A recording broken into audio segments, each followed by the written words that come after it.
St. Dewi is to the Welsh what St. George is to the English, St. Andrew to the Scotch, and St. Patrick to the Irish. His day is celebrated on the 1st of March throughout Wales, and indeed throughout the world where Welshmen are. In some American ports, perhaps all, the British consulate displays its flag in honor of the day. In Wales there are processions, grand dinners, places of business are closed, the poor are banqueted, speeches are made, and songs are sung. The most characteristic feature of the day is the wearing of the leek. This feature is least conspicuous, it may be noted, in those parts of Wales where the English residents are fewest, and least of all in the ultra-Welsh shires of Cardigan and Carmarthen, where St. David is peculiarly honoured. The significance of this fact no doubt lies in the absence of any necessity for asserting a Cambrianism, which there are none to dispute.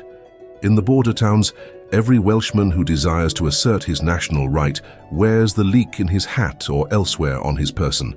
But in the shadow of St. David's College at Lampeter, not a leek is seen on St. Dewi's Day. In Glamorganshire may be found the Order of Knights of the Leek, who hold high festival on the 1st of every March, gathering in the Welsh bards and men of letters.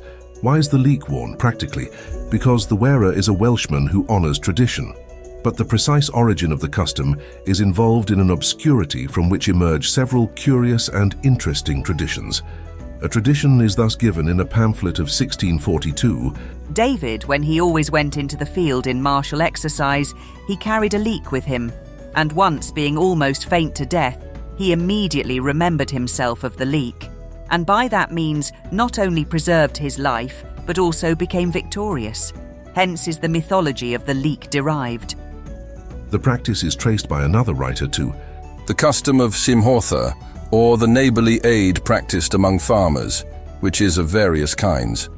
In some districts of South Wales, all the neighbours of a small farmer, without means, appoint a day when they all attend to plough his land, and the like, and at such a time it is a custom for each individual to bring his portion of leeks, to be used in making pottage for the whole company, and they bring nothing else but the leeks in particular for the occasion. Some find the true origin of the custom in Druidical days, but their warrant is not clear, nor how it came to be associated with the 1st of March in that case. The military origin bears down the scale of testimony and gives the leek the glory of a Cambrian victory as its consecrator to ornamental purposes. Whether this victory was over the Saxon or the Gaul does not exactly appear. Some traditions say one, some the other. The Battle of Poitiers has been named, also that of Crecy, where the Welsh archers did good service with the English against a common enemy. But an older tradition is to the effect that the Saxon was the foe. The invaders had assumed the dress of the Britons, that they might steal upon them unsuspected.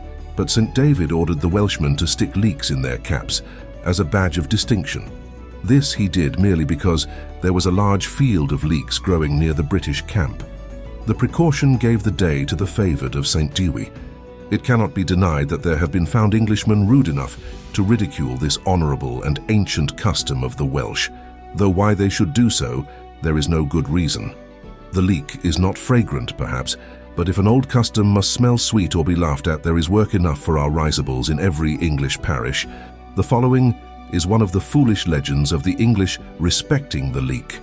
The Welsh in olden days were so infested by orangutans that they could obtain no peace day or night, and not being themselves able to extirpate them, they invited the English to assist, who came, but through mistake killed several of the Welsh, so that in order to distinguish them from the monkeys, they desired them to stick a leek in their hats.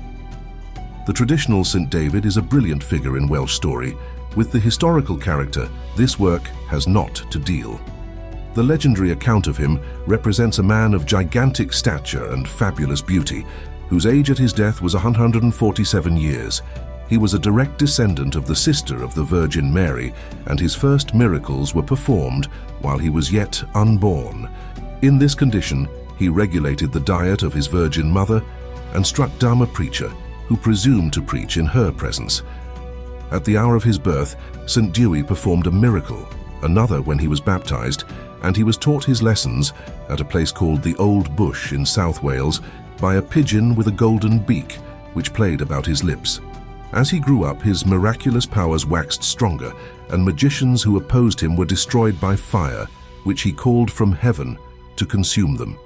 Thirsty, a fountain rose in Glyn Hodnant at his call, and from this fountain ran not water but good wine. When he went about the country, he was always accompanied by an angel. On the banks of the river Teifi, a miserable woman wept over her son who lay dead. She appealed to Dewi, who laid hold of the boy's right hand, and he arose from the deed as if from a sleep. At Llandewi Brefi in Cardiganshire, as he was preaching on the surface of the flat ground, the ground rose as a high mount under his feet, so that the people all about could see him as well as hear him. A labourer lifted his pickaxe to strike a friend of Dewi's, which the saint, seeing from afar off, raised his hand and willed that the labourer's hand should become stiff, which it did. Another friend, going away to Ireland, forgot and left behind him a little bell that Dewi had given him. But Dewi sent the bell across the sea by an angel, so that it arrived there next day without the aid of human hands. And finally, having made up his mind that he would die and go to heaven, he did so, but quite of his own will, at his own request, so to speak. Having asked that his soul might be taken, an angel informed him it would be taken on the 1st of March proximo.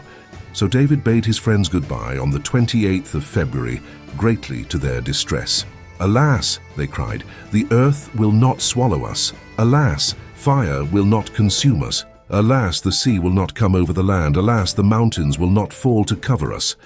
On Tuesday night, as the cocks were crowing, a host of angels thronged the streets of the city and filled it with joy and mirth, and Dewi died. The angels took his soul to the place where there is light without end, and rest without labour, and joy without sorrow, and plenty of all good things, and victory, and brightness, and beauty. There Abel is with the martyrs, Noah is with the sailors, Peter is with the apostles, Paul is with the Greeks, other saints are with other suitable persons, and David is with the kings. On the summit which rose under St. Dewi while he stood on it and preached, now stands St. David's Church at Llandewi Brefi. In the days of its glory, that is, during nearly the whole period of Roman Catholic rule, it was renowned beyond all others in Britain. To go twice to St. David's was deemed equal to going once to Rome, and a superstitious belief prevailed that every believer must go to St. David's once, either alive or dead. William the Conqueror marched through Wales in hostile array in 1080, but arriving at St. David's shrine temporarily laid aside the warrior's garb for that of the pilgrim.